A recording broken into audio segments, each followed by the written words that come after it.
Читам од второ послание Коринтијаните, 8 глава, 1 до 15 стих. За собирање прилози. Ви известувам, браќа, за Божјата благодат, дадена на црквите во Македонија, дека иако во многу неволи, со кои беа искушувани, нивната преумножена радост и длабока беда покажаа преизболно богатство на нивната дарежливост. Затоа сведочам дека според своите можности, а и преку нив дадат доброволно, и не молеа многу да им ја укажеме милоста да може да учествуваат во службата на светите. И даваа не само како што се надевавме, туку и самите себе му се предадоа право на Господа. И тогаш нам, преку Божјата волја. Затоа го замоливме Тит, како што порано започна, така и да го заврши меѓу вас и ова дело на љубовта. И како што изобилувате во се, во верата, во словото, во знаењето, во секаква ревност и во љубовта кон нас, покажете го своето изобилство и во ова дело на љубовта. Не го велам ова како заповед, туку испитувам искреноста на вашата љубов, преку ревноста на другите. Зашто позната ви е благодатта на вашиот Господ Исус Христос, како заради вас и од богат стана сиромашен, за да се обогатите вие преку неговата сиромаштија. Со ова ви давам само совет, зашто тоа е полезно за вас, кој веќе од минатата година го почнавте не само со дело, туку и со својата волја. А сега довршете го и ова дело, како што бевте подготвени да сакате, така да бидете подготвени и да го довршите според она што имате. Зашто ако има добра волја, таа е добро дошла според она што има, а не според она што нема. Не сакам леснувањето на другите да ви донесе неволја вам, туку да има рамноправност. Во сегашно време, вашиот одвишок да покрие нивната скудност и нивниот одвишок да послужи на вашата скудност, за да биде рамноправност. Според она што е напишано, кој собра многу, немаше одвишок, а кој собра малку, немаше недостиг. Океј, фала што слушавте. Амен. Фала ти, Михаил.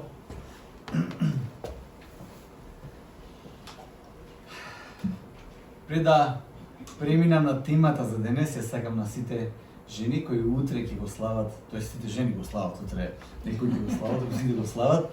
8 март сакам од името на Евангелска црква Ајредром да ви го честитам, Господ да ве благослови изобилно и да ве води и да бидете дар во неговото сознание овде како што тој замислил да бидете вие. Нека го искористи сиот ваш потенцијал за негова слава. Верувам дека така ќе ја постигнеме целта да бидеме оние кои тој не создал ние да бидеме. Така да среќен 8 март од Евангелска црква Ајродром. Знам дека после на крајот ќе имаме поклонче за секоја жена да се земете, затоа што тоа е ваш ден. Да не го забораваме. После 4 недели пауза од проповедање, еве ме повторно. Искрено кога ја почнувавме црквата, размислав дека таква голема пауза на непроповедање ќе имав само ако земам некој сабатикал, да одиме, не знам, со сопругата некаде на година, да студираме нешто, па пак да се вратиме, или кога ќе се пензионирам. 4 недели е навистина многу за проповедник да не проповеда. Не знам дали го знаете тоа, се чувствува понекогаш како пророкот Еремија кој вели Божите зборови во мене беа како жар. Морав да ги извадам надвор. Ако беа во мене ќе ми изгореа од внатре. Понекогаш така се чувствуваме тие кои сме проповедници, затоа што сакаме навистина уживаме кога го проповедаме Божиот збор. Веруваме дека тоа е една, како да кажам, новозаветна пророчка служба во која црквата има огромна потреба од таа служба, затоа што преку Божиот збор, преку проповедање на Божиот збор доаѓа верата. Колку важна е таа работа. Интересно е дека тоа само покажува колку сите наши пресметки за кога, што, како треба да биде, се многу кусогледи. Ја мислам дека 4 недели нема да проповедам ако сум пензиониран или ако одам на сабатикал. Не знае дека ќе дојде вирус и дека ќе се заразам и дека 4 недели ќе мора да бидам дома. Никако не одеше математиката. Не можеме целосно да се потпреме на нашите пресметки, на нашиот разум и како што мудриот Соломон кажал во Изреки 3 глава 5 стих, надевај се на Господа со сето свое срце и не се потпирај врз сопствениот разум. Јас тоа требаше практично да го искусам сега. Да знам дека треба да се потпирам само на Бог. Да се надевам само на Бог со сето мое срце. Да се надеваме на Господа и тоа вели со сето срце. Целата наша надеж, волја, разбирање, се што сме треба да се потпираме на Господ. Ако има мали делови кои мислиме дека на тие делови имаме контрола, сме се излажале многу, верувајте. Се што сме треба да се потпиреме на Господ. Ајде да видиме денес што има Божиот збор за нас, сите нас да не почнувајќи од мене. Темата за која ќе зборувам овие 2 недели се вика завештание. Тие кои можеби сакате стари македонски зборови или старословенски зборови ќе знаете што значи тоа, но еве за некоја минута ќе дојдеме до тоа да ви објаснам што значи тој збор. Како што читаше Михаел, ќе видите дека во 2 Коринтијаните се спомнува црквата во Македонија. Македонија е многу пати спомната во Библијата и спомната е во многу контексти. Го имате контекстот на Дела апостолски, каде што апостол Павле со своите соработници планираат да одат да проповедат во Азија. И апостол Павле, тоест Лука запишува дека Светиот Дух не им даваше, едноставно им ја затвореше вратата. Кај да се обидаа да преминат во Азија, Светиот Дух им ја затвореше вратата. И една вечер апостол Павле дојка спиеше, имаше сон / визија, нешто беше во кој тој гледа човек од Македонија кој му вели дојди во Македонија и помогни ни. И така апостол Павле тргнува на кај Македонија. Апостол Павле во многу контексти ја користи црквата во Македонија како пример за другите локални цркви низ Мала Азија. Многу пати тој ја цитира, тоест ја спомнува црквата во Македонија како пример, како добар пример, не лош пример, многу добар пример. Тој секогаш кога тој е едно од посланијата во кој апостол Павле нема некое такво страшно укорување, е посланието од црквата во Македонија до филипјаните. Тоа е едно радосно послание. Апостол Павле јас мислам дека го пишал тоа послание во еден здив, ама насмеан. Затоа што пишал до црква која многу ја сака. Црквата до Филипи. Токму некои од тие делови кои се спомнати за црквата во Македонија, сакам да ги исчитам и да видиме какви почетоци има црквата во Македонија.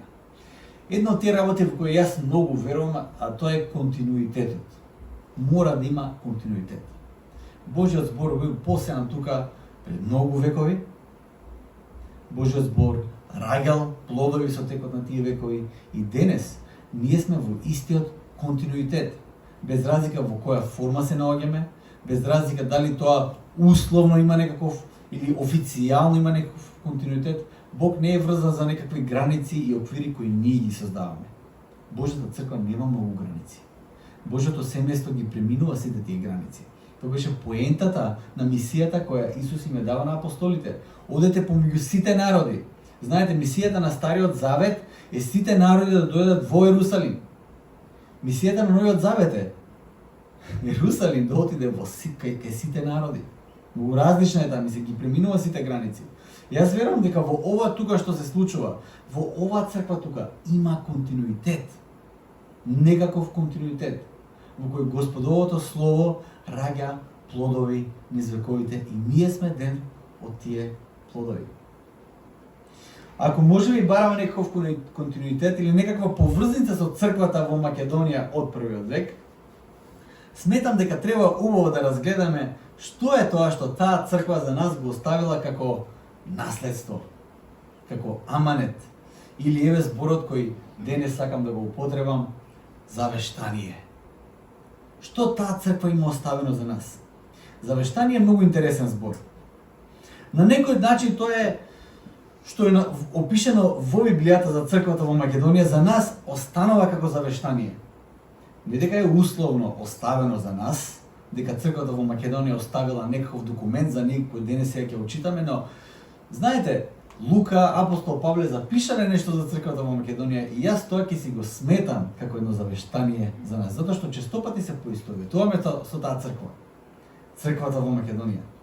Секако, како што кажа, тоа не е завештание во форма на тестамент, директно оставен до нас, но тоа се записи кои се дел од Библијата за црквата која била на овие простори, со кои верувам дека ние треба да се поистоветиме и треба да го наследиме тоа што таа црква го оставила за нас. Завештанието е нешто како тестамент. Не е многу повеќе од тоа. Тестаментот честопати се поврзува со оставштина на материјалните добра, што е оставено на кого и така натаму. Завештание е нешто кое некој го остава за идните генерации како повик на верност и лојалност кон тоа нешто што го остава.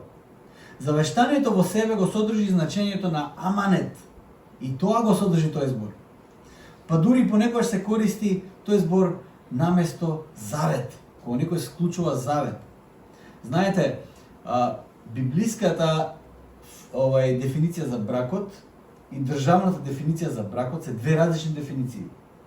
Државната дефиниција за бракот е брачен договор. Што е договор?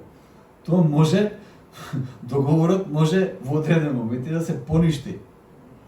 Библиската дефиниција за бракот е завет. Заветот престанува да важи со смрт. И тој збор понекогаш се користи наместо завет. Таква тежина има тој збор. Сите тие значења го содржат тој збор. Например, една модерна варијанта на завештание се Нобеловите награди. Нобеловите награди се серија од награди кои постхумно биле воведени како завештание на Алфред Нобел. Тој оставил наследство и кажал зашто тоа наследство треба да се користи. И сега ги имаме Нобеловите награди за мир, за хемија, за литература, за што и да е, за математика, физика, што се има не знам. Апостол Павле во текстот што го читавме ги спомнува македонците како пример. Тој на црквата во Коринт и пишува дека тој ќе биде засрамен. Тој ќе биде засрамен од македонците, доколку тие во Коринт не го видат тоа со кое тој се фалел за црквата во Коринт. Тој апостол Павле оди во Македонија и вика: се договоривме со браќата и сестрите во Коринт дека ќе собереме доброволен прилог. Црквата во Македонија вика: па мора и ние мора да имаме дел од тој благослов. Тие собираат финансии, тие ги собрале финансиите веќе. И апостол Павле слуша дека црквата од Коринт во Коринт нема абер од собирање финансии, од собирање благослови за црквата во Јерусалим. И апостол Павле ги користи македонците, црквата во Македонија во тој момент да каже: еве пример. Ако дојдат тие со мене да го земам дарот од вас, а ви уште не сте го собрале, јас ќе бидам засрамен од македонците, од црквата во Македонија. Тие се црква за пример, за тоа што значи да се биде црква. Во текот на коронавирусот можев да посведочам дека кај нас има и нешто античко, има нешто македонско кое останало. Додека бевме ние во локдаун, во карантин, во што и да беше тоа, како и да го дефинираме и да го наречеме, голем дел од оваа црква на нас ни се јави, ни донесе нешто, ни служеше, ни помагаше и не само и на нас. На голем дел од тие што беа во карантин. Служеа, тие што можеа служеа, дури и тие што не направеа нешто практично изразија желба да служат. И видов дека тоа е еден прекрасен благослов да се искуси една вистинска црква која живее како семејство. Не да се искористи за мои лични цели, не да се употреби да се фрли, туку да се живее во една согласност, во еден благослов, во една благословена состојба во која живееме како семејство и се помагаме едни на други. Црквата во Македонија во тие први почетни чекори поставува стандард за мисијата на локалната црква која излегува од рамките на локалната црква. Црква во тој момент остава пример за тоа како една мала локална црква може да направи толку голема разлика во глобалната мисија. Не знам дали знаете, но мисијата на апостол Павле честопати беше поддржана од таа мала локална црква во Македонија. Мисијата на апостол Павле. Ајде да ве прашам, колку е важна мисијата на апостол Павле? Колку е важна таа негова мисија? Локалната црква во Македонија честопати застанува позади Павле да патува, да пишува, му праќа луѓе, му праќа храна, го штити, го крие, го придружува на тие патешествија и сето тоа од на таа локална црква во Македонија. Денешното завештание на кое сакам да обрнеме внимание е концептот на давање. Концептот на давање. Многу ретко зборуваме за таа тема на давање. Но јас верувам дека е исклучително важна тема. Текстот кој го читавме на почетокот, кој Микал го читаше на почетокот, е еден прекрасен текст, едно прекрасно сведоштво кое апостол Павле го споделува со црквата во Коринт. Иерусалим во тој период, кога апостол Павле пишува, е погоден од голема сиромаштија и црквата е во страшна скудност. Во Иерусалим црквата почнува многу богато, многу големо, многу славно, но има страшен момент во кој црквата пати, едноставно е во немаштија. Тоа охрабрува црквата во Коринт да собере финанси и да даде за мисијата во црквата во Иерусалим. И за тоа собирање на финанси тој ја зема црквата во Македонија како пример. И апостол Павле овој текст нема да го обработиме целиот текст, но ќе ги обработиме клучните делови од овој текст, воведните делови, затоа што ќе имаме уште една проповед другата недела, за која ќе зборуваме во продолжение, што овој текст сака да каже. Апостол Павле зборува на почетокот вака: видете каква благодат им беше дадена на македонците од Бог. Што помислуваме секогаш кога ќе го видиме зборот благодат? Што ни доаѓа на ум? Кога ќе кажеш некој доби благодат. Веројатно помислуваме на некој дар кој ни е даден. Тој е благодат. Даден ти е дар, кој не можеш да го заработиш. Тој е благодат, дадена ти е. Или некаков благослов кој не си го очекувал. Или кога ќе примиш некаква благодат е некакво простување кое не си го заслужил. Тој е благодат.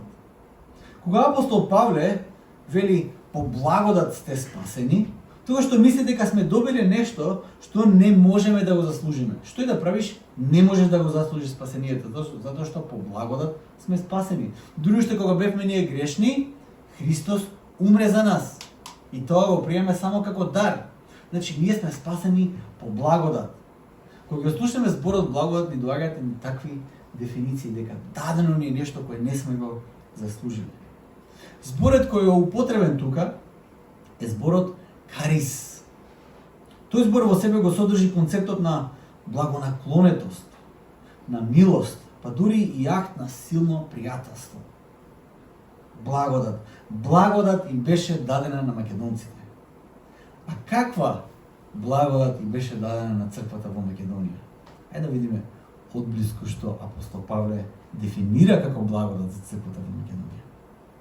Те вели вака: иако во многу неволји со кои беа искушувани, нивната преумножена радост и длабока беда.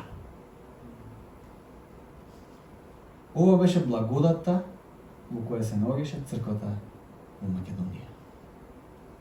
Многу неволји, искушенија, длабока беда, а нивната радост беше преумножена. Ова беше нивната состојба. Ова беше најголемиот дел од благодата која тие ја имаа. Апостол Павле има една важна лекција да не научи нас денес. Тие што ве интересира дизајн или малце што сте, како да кажам, модерни или знаете малце англиски, ја знаете фразата less is more. Ја мислам дека апостол Павле е првиот минималист.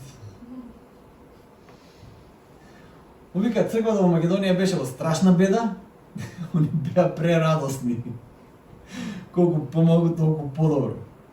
Две работи кои никако не ми одат заедно се преумножената радост и длабоката беда. Сте биле некојаш во длабока беда? Имам јас искуство што значи се биде во длабока беда. Само немам искуство како можеш во длабока беда да имаш преумножена радост. Не го разбирам тој концепт. Ајде да се замислиме дека се наоѓаме во длабока беда. Веројатно последно што ќе ми дојде на памет е прекумерната радост, преумножената радост. Македонците во состојба, македонската црква во состојба на длабока беда има огромна радост, затоа што им беше искажана огромна благодат да учествуваат во нешто важно. Тука мора да застанеме и да поставиме неколку прашања. Што излегува од тебе кога светот се руши пред тебе? Што излегува од тебе кога тлото под тебе пропаѓа? Што излегува од тебе? Тоа не може да го знаеме додека тоа не се случи. Кога светот, гледаш светот, твојот свет пред твои очи пропаѓа. Ти паѓаш во длабока беда. Прашањето е, што излегува во тој момент од тебе? Црквата во Македонија беше погодена со голем тест на страдање. Црквата беше здробена и тоа што излезе од неа беше богатство на дарежливост. Прекумерна радост и богатство на дарежливост. Во време на длабока беда, црквата во Македонија изобилуваше со огромна радост, затоа што имаше прилика да биде дарежливи. Како е можно тоа во длабока беда? Како е можно да се радуваш дека ќе имаш прилика да бидеш дарежлив и да даваш финансии за некои луѓе кои никој во живот не си ги ни видел, додека ти самиот си во длабока беда и целата таа ситуација да ти донесе огромна радост? Како е можно тоа? Што е богатството на дарежливост? Што значише тоа за црквата во Македонија во тој момент? Апостол Павле продолжува во 3 стих да објаснува каква беше ситуацијата и што направија луѓето во црквата во Македонија. Тие дадоа според своите можности. Апостол Павле почнува така. Тие дадоа, црквата во Македонија дадоа според своите можности. Ама апостол Павле се исправува и вика не. Чекај малце. Тие дадоа преку своите можности. Тие тоа го дадоа доброволно. Една работа е да дадеш преку своите можности кога некој те стиска за врат и ти гледаш да спасиш живот и тоа да го дадеш, што и да е тоа, земај, еве ти новчаник, све, не знам оно. Друга работа е.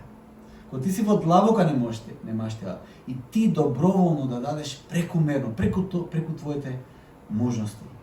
Има неколку важни работи тоа. Прва работа, нивните можности беа никакви, беа во длабока беда. Тоа беше реалната ситуација, тоа апостол Павле го гледа. Апостол Павле кој е запознаен и со богатство и со немаштија, тоа гледава црквата во Македонија и вика тие луѓе се во длабока немаштија. Втора работа, црквата во Македонија даде преку своите можности, далеку преку тоа колку тие реално можеа да дадат. Го дадоа тоа. И трета работа, тие дадоа доброволно. Знаете ли колку важно е тоа во овој текст? И 4 стих, како што вели, црквата во Македонија го молеше апостол Павле да имат учество во тоа давање. Ти не гледа прилика да кажат Павле, гледаш, мислам, што ти кажам, гледај до кај сме ние. И ние сме скроз утепани. Па ние да даваме одгоре. На нас треба да ни се даде, бе. Тоа стари менталитетот кој најголем дел од нас го имаме. Ние да даваме. Па гледај каква состојба сме ние. На нас треба некој да ни помогне. Црквата во Македонија во тој момент го молеше апостол Павле да имаат учество во оваа благодат, во овој благослов, да можат и они да бидат дел од таа дарежливост, да дадат, бараа милост. Обично кога молиме за милост, се однесува на некој што нешто треба да ни прости или да добиеме нешто. А црквата во Македонија молеше за една таква милост. Да бидат и да учествуваат во службата на давање за светиите. Вау, какво завештание има оставено црквата во Македонија за нас. Какво завештание има оставено црквата во Македонија. Речи си, никогаш не зборуваме за парите, немаме проповедано за парите, а парите се толку секојдневна работа која секој од нас ја има или нема во животот. На секој од нас во животот ни зависи од парите во голема мера, затоа што општеството така е, во општеството така е подредена работата. Доколку општеството функционираше по принципот на размена на добра, тогаш тоа ќе беа предмети на вредување кои денес ќе ги представуваше парите. Без разлика во која форма се појавуваат, во Библијата од самиот почеток материјалните добра кои ги имаме се предмет кој е важен аспект дури и во односот со Бог. Од самиот старт. Првата приказна за браќата во Библијата, Каин и Авел, во првиот религиозен акт, тој е првиот, апсолутно првиот религиозен акт. Тој е првата жртва која е принесена од луѓе. Кога тие принесоа жртва или дадоа од своите добра на Бог, приказната заврши многу трагично со тоа што Каин го убива Авел, затоа што дарот на неговиот брат беше прифатен од Бог, а неговиот дар не беше прифатен од Бог. Петокнижијата, ако го читате, значи првите 5 книги од Библијата, ќе видите дека целиот жртвен систем се однесува на давање. Ти во храмот никако не смееш да пристапиш со празни раце. Или ако пристапиш, тогаш пристапуваш таков како што си со се што имаш. Секоја посета на храмот значеше носење нешто во храмот. Целиот систем на управување поделбата на ветената земја зависеше од дарежливоста на Божиот народ, бидејќи едно од племињата на Израел не доби парче земја. Левитите не добија ништо земја. Тие зависеа од даровите на сите останати племиња кои даваа во храмот, од кои дарови они уствари живеа. Тоа племе зависеше од даровите на сите останати племиња и верноста дека ќе му служат на Јахве. Новиот завет изобилува со давање финансии. Една од најмаркатните прикази за мене е вдовицата во храмот. Исус седи во храмот и доаѓаат луѓето во ковчежето на храмот, оставаат финансии, нормално некои побогати носат кој знае што оставили таму, можеби златници, појмем што оставили. Доаѓа на сиромашна вдовица, остава 2 лепти или 2 драхми, не знам што беа.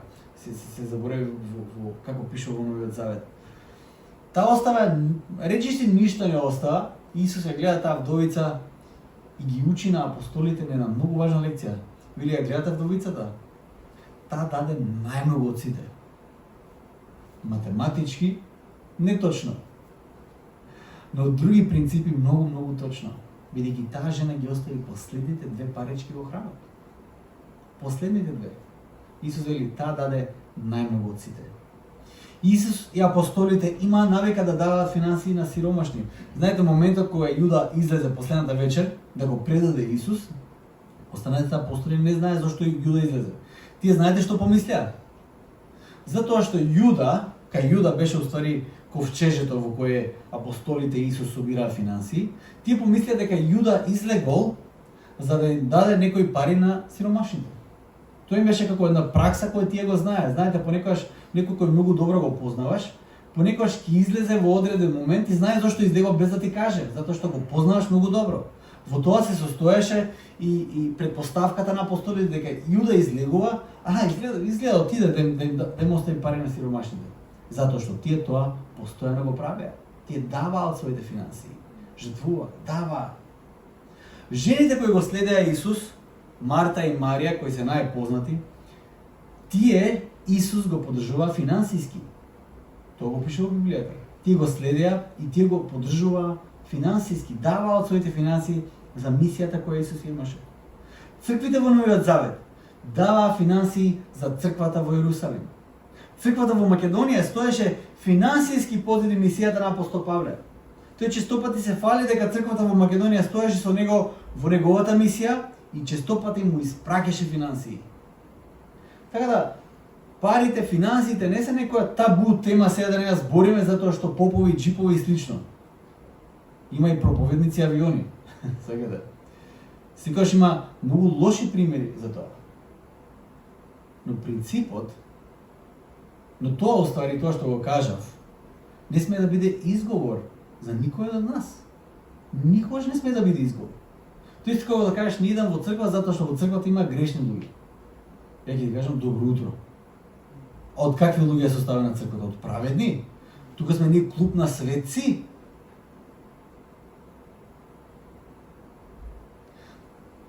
Такви работи никогаш не смеат да служат како изговори, да не правиш нешто или да не бидеш послушен на тоа што Библијата те повикува. Секогаш во Библијата, тоа е многу важно, секогаш во Библијата давањето е во склад со можностите на човекот. Дури да го читате петокнижието, знаете, таму формализмот е многу важен, да читате што треба да се принесе за одреден, за што иде, за кој да е ритуал.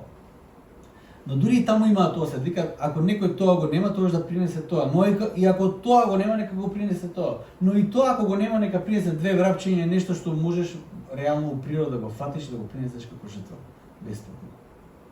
Дури Библијата, тоест петокнижието има чувство дека не сите луѓе имаат исто.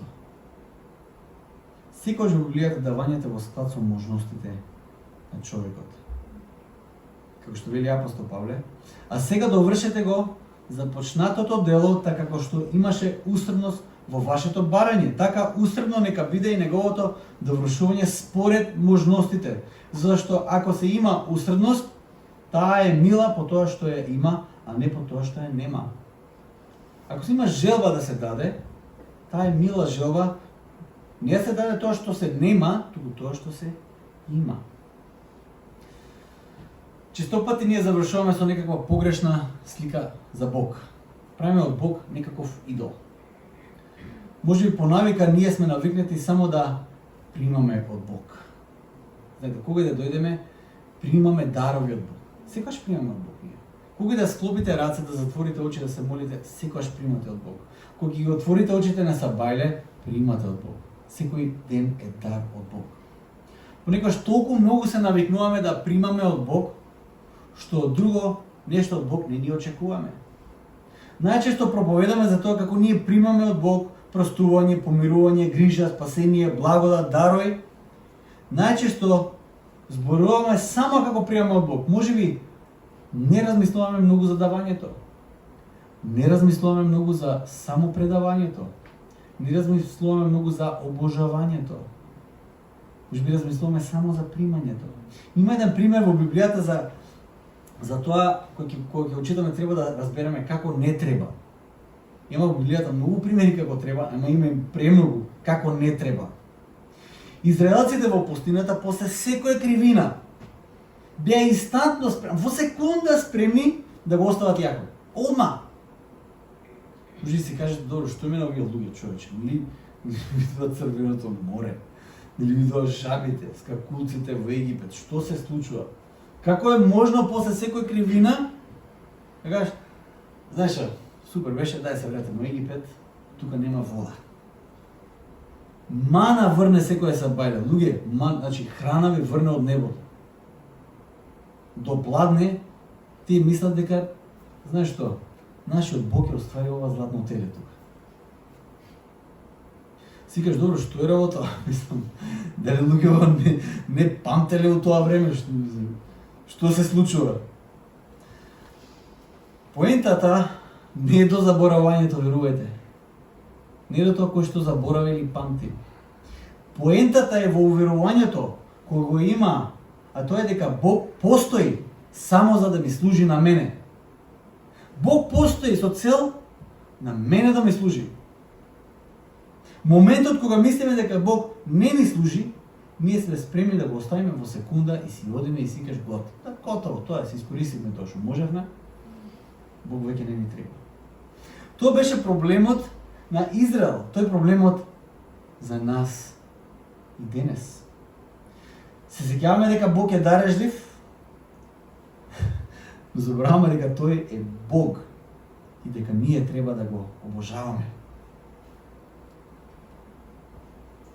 Сепак црквата во Македонија разбрала што значи да се биде вистински следбеник на Бог. Оставја за нас нешто како завештание. Може би ќе се прашате уште една работа. Зарем Бог не е создател на се? Тоа е многу валидно прашање. Бог создал се и тоа го создал со збор. Не морал многу да се труди, или сега. Бог создава со збор. Нека биде и бидно. Што ги му се на Бог нашите финансии и дарови? Што ги му се на Бог? Или може само се Господи ни треба 1.000.000 евра за нова црквена зграда? Нема ништо. Што е работа?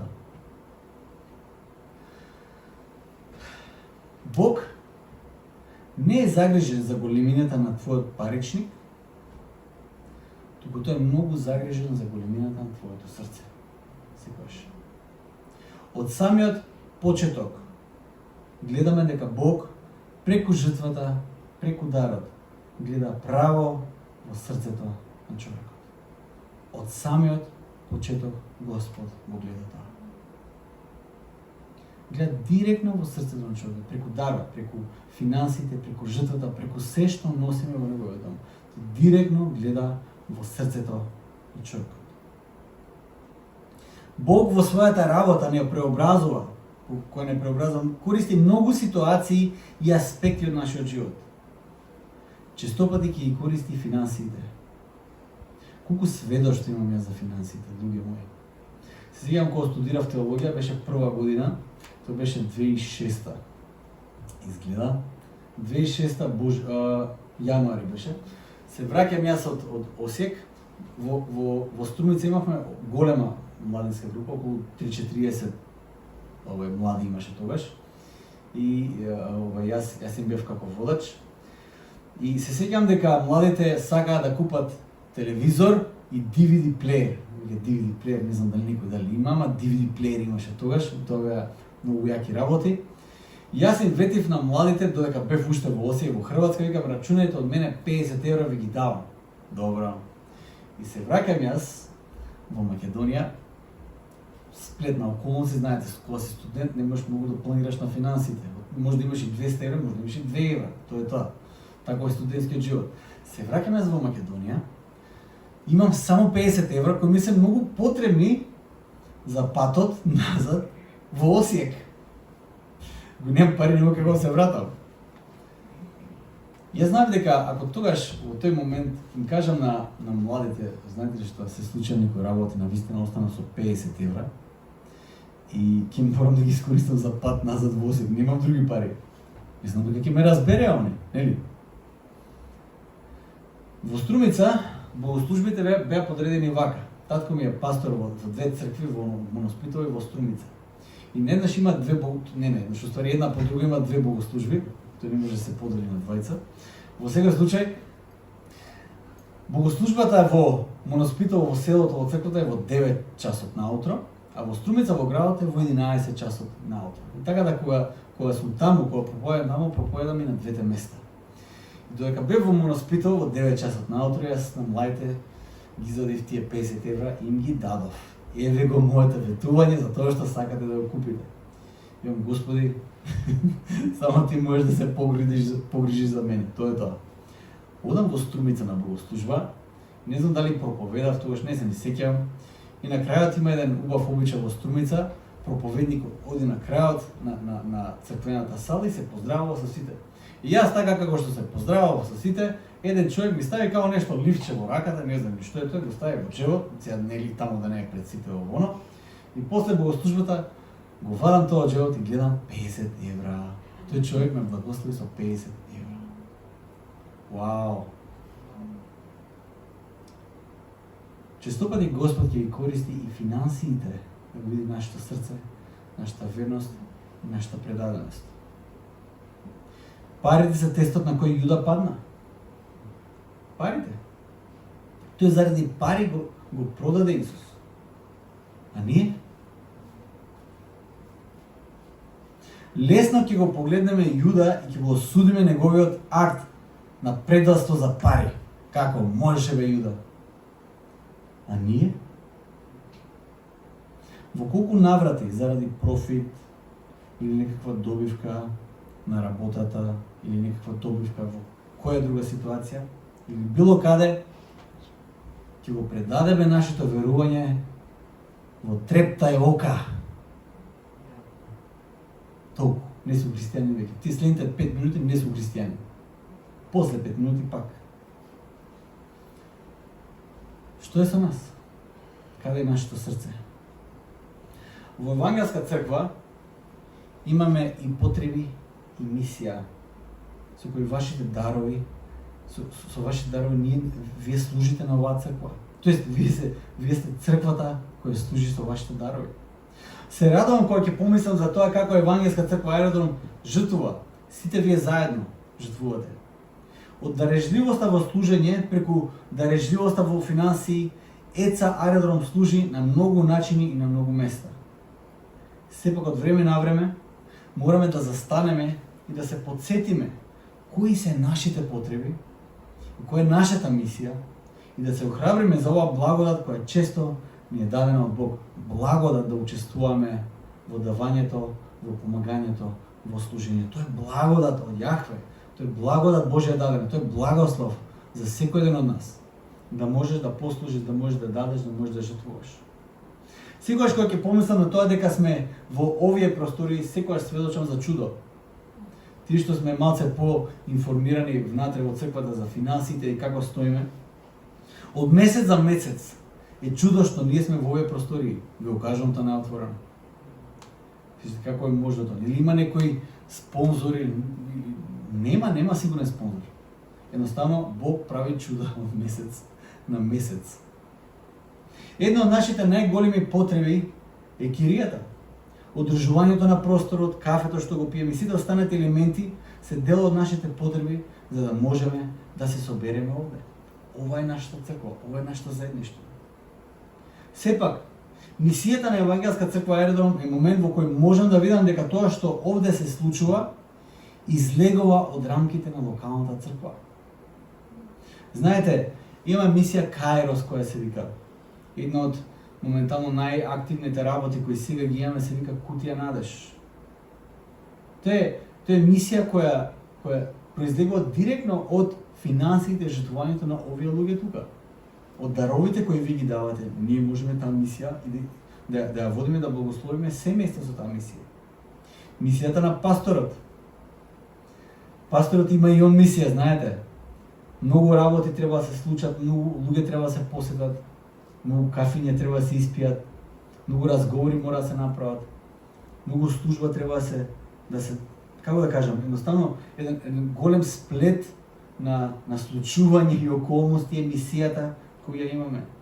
Мисијата на сите можни мисии и служби кои ги имаме во Евангелска црква Аеродром. Глорија, Порта, Детска црква, сите тие мисии досегнуваат одредена група, зборуваат на некое срце. За сите тие мисии треба ние да жртвуваме што и да е, време, финансии. Едноставно повика не сме тоа да го жртвуваме. Мисијата во Африка. Една од интересните мисии. Затоа што тоа ме потсеќа најмногу на тоа што црквата во Македонија во тој период го жртвувала и го дала на апостол Павле како подарок за црквата во Јерусалим. Ти не можеа да ги видат тие, не можеа да се сретнат. Немаше слики, немаше Фејсбук во тоа време да видат за која црква ние даваме. Ти можеа само да го дадат тој дар и да веруваат дека апостол Павле ги го стави таму каде што треба да се стави. Сите тие мисии, нашите дарови, жртви ги носат далеку од нашиот контекст. Излегуваат сите дарови излегуваат надвор од оваа црква, надвор од овие ѕидови. Тоа е огромна благодат која нам ни е дадена, мораме тоа така да го гледаме. Благодат е тоа од Бог. Даден благослов од Бог, за да можеме да дадеме. Како и црквата во Македонија во првиот век, така и ние денес треба да ја препознаеме Божјата милост преку можноста да учествуваме во градењето за Неговото царство и преку актот на давање. И тоа давање доброволно и со радост. Тоа е клучниот момент. Доброволно давање и со радост. Тоа Господ го гледа во нашето срце. Преку актот на давање, ние исто така можеме да погледнеме во нашето срце и да видиме како тоа реагира. Кога даваме, не гледа само Бог во нашето срце, и ние гледаме во нашето срце. Кога даваш нешто од себе си. Никош не смееме да се воведеме во ситуација во која кажеме ќе дадам кога ќе сум спремен. Тоа ќе е никогаш. Ви го кажам уште сега тоа. Христијанството е дисциплина. Дисциплина која ти мораш да... Еве јас на пример, ќе одам да вежбам во теретана кога ќе сум спремен. Никогаш нема да сум спремен, верувајте ми. Секогаш сум поспремен да седнам на фотелја. Значи спремност за тоа страшна. Ама да земеш да вежбаш, треба дисциплина, треба се натераш од внатре. Со сите работи е така.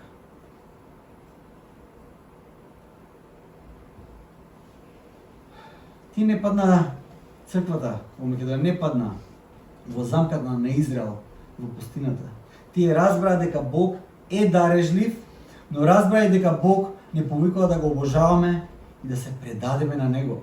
Тие немаа направена од Бог идол, кој го користеа само додека им беше окей. Туку тие веруваа во вистинскиот Бог кој беше дарежлив, но кој бараше од нив целосна лојалност и предаденост. И со тоа го добија најголемиот дар. Служеа како пример за тоа што значи да се биде црква која е целосно предадена. Поголем дар тоа не можеш да добиеш. Да бидеш како пример црква за останатите цркви во Новиот Завет. Вау! Колку прекрасно завештање, колку прекрасно наследство ни остави таа црква. Секогаш кога апостол Павле се спомнуваше за нив, го облеваше радост. Како водач можам да кажам колку значат тие нешта за пасторот. Секогаш кога ќе се наоѓам во некоја тешка ситуација, кога се наоѓам во некоја темнина, во некои искушенија страшни, и ние сме во искушение, не знам дали знаете. И ние не сме поштедени од непријателот. Тој не напаѓа силно и нас, водачите, ги напаѓа многу силно. Секогаш кога сум во мрак во искушенија, и секогаш кога ќе помислам на црквата, како се дава и се жртвува, тоа ми е сведоштво дека Бог силно работи во сите нас. И дека Бог и Неговата љубов е во нас. Тоа ми е силно охрабрување да се продолжи со оваа невозможна мисија, во која Бог не повикува и која прави возможна само затоа што Неговиот дух е во нас и не обликува, не трансформира, да можеме да бидеме слични на Неговиот единствен и возлюбен Син Исус Христос, кој ни остави совршен пример за секој еден од нас. Пример во кој се даде себе си само пожртвувано за секој еден од нас. А што направи Исус? Токму на црквата во Македонија, апостол Павле ја пишува таа прекрасна химна, која е толку важна за црквата. Исус ни даде еден совршен пример. Еста химна ќе ја прочитам и ќе преминеме кон причеста. Во Филипјаните 2 глава, апостол Павле пише во црквата во вака: Имајте во себе истата мисла, која беше и во Исуса Христа, кој, иако е во Божјо обличие, не го сметаше како грабното тоа што е еднаков со Бога. Туку се лиши самиот себе и зеде обличие на слуга, станувајќи сличен со луѓето. И откако се најде во лик како човек, тој се понизи самиот себе и стана послушен до смрт, дури и до смрт на крст. Затоа и Бог го превозвиши и му подари име што е над секое име. И во Исусовото име да се поклони секое колено на оние кои се на небото и на земјата и под земјата. И секој јазик да исповеда дека Исус Христос е Господ, за слава на Бог Таткото. Амин. Тоа што беше еднаков со Бог, Исус Христос не го земаше како грабнато, туку се лиши саме, се даде саме од себе си, се откажа од сите удобства и се даде себе си, како што апостол Павле во 2 Коринтијаните 8 глава вели, тој стана сиромашен за ние да станеме богати.